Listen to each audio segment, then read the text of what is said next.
Welcome back. I'm Atlantis Wolf. Today we're going to be talking about the power of the Mitote. The Mitote, M-I-T-O-T-E, is the Toltec word for marketplace. It means the marketplace of your mind. The Toltec were a people, part of the indigenous tribes that lived in North America, Middle America, and South America for 30,000 years before the European settlers arrived. They were not a normal tribe in the sense where it wasn't just a regional gathering of people. The Toltec were people from all over different regions, all over different tribes that came together to pursue mystical arts and soul training and the artistry of their soul. Toltec means soul artist or artist of your soul.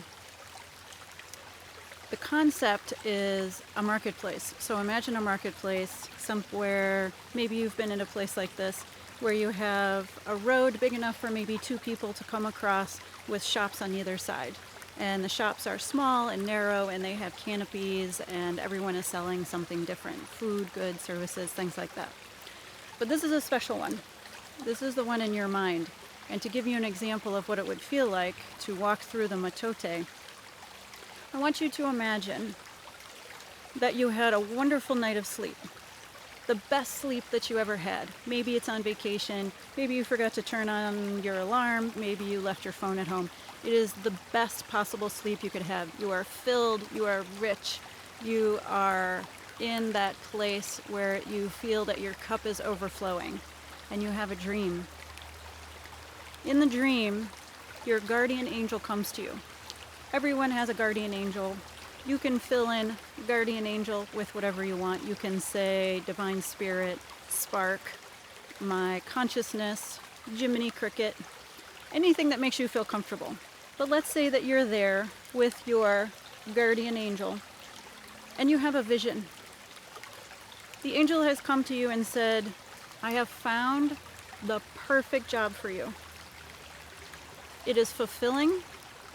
It is fulfilling on a soul level, an abundance level, friend, money, in every possible way that a job, which is not really a job, it's more of a passion and a calling, could fill your soul's purpose.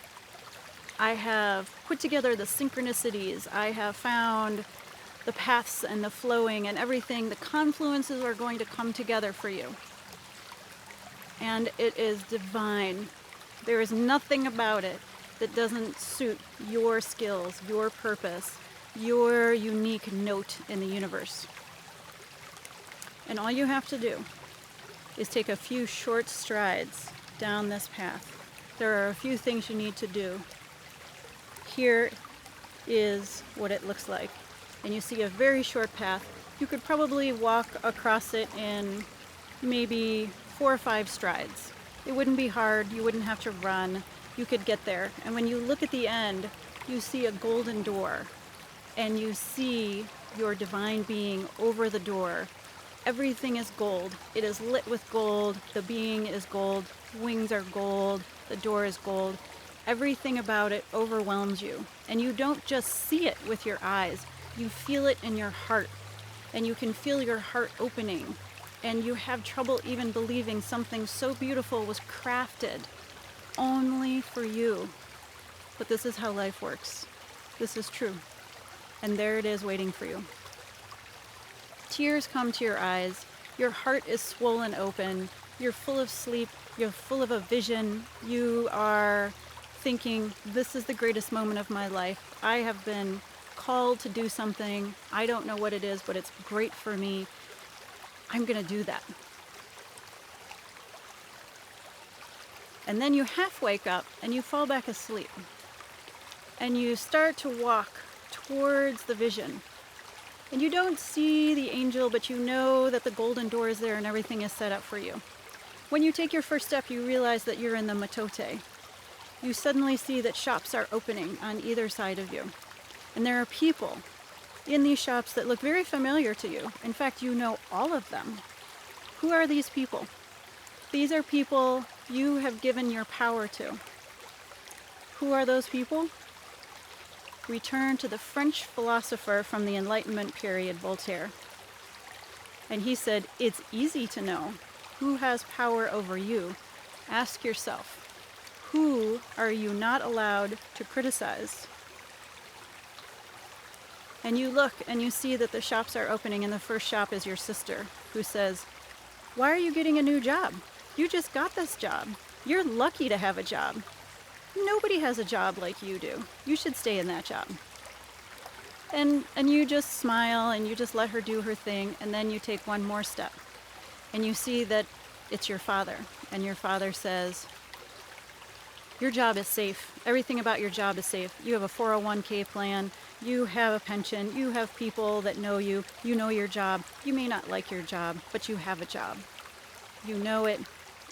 It's the safest thing you could do. You only have to stay there another 20 years, and then you can retire and you can do what you want. But really, safety is the most important thing. I raised you to be safe. We're all safe. You should stay safe. And then you go a little bit further, and you're starting to feel a little nervous. You're not feeling yourself, and you look and you see one of your coworkers, and your coworker says, new job. Don't talk about that. Shh. Don't you remember Bob? Bob lost his job. He's still looking for a job. You should keep this job. Don't leave this job. This job is the best thing that ever happened to you. You are never going to find another job as good as this. And you're really starting to feel nervous at this point. You're thinking, maybe they're right. And that's the difference. You're thinking. You're moving into the thinking. Your heart, you can hardly feel it. That vision and that overwhelming, you can hardly feel it. You've moved from feeling into thinking.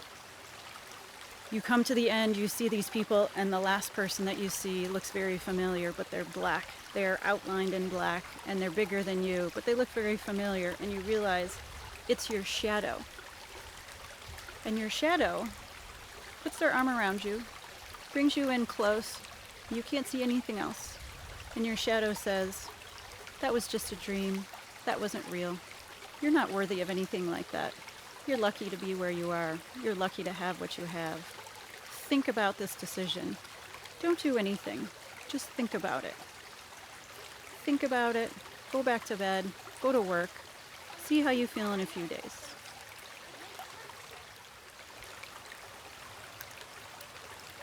And then you wake up. What do? Do you follow the golden door? Do you follow the dream? Can you keep your eyes on the vision? Or do you let your mind think your way out of it? Take you away from your soul's purpose. Take yourself away from your divine calling and go back to what you know, to what is safe. You have to choose. You choose every day. You vote every day with your feet. Where do your feet go? Wherever you tell them to go. I will tell you what I did.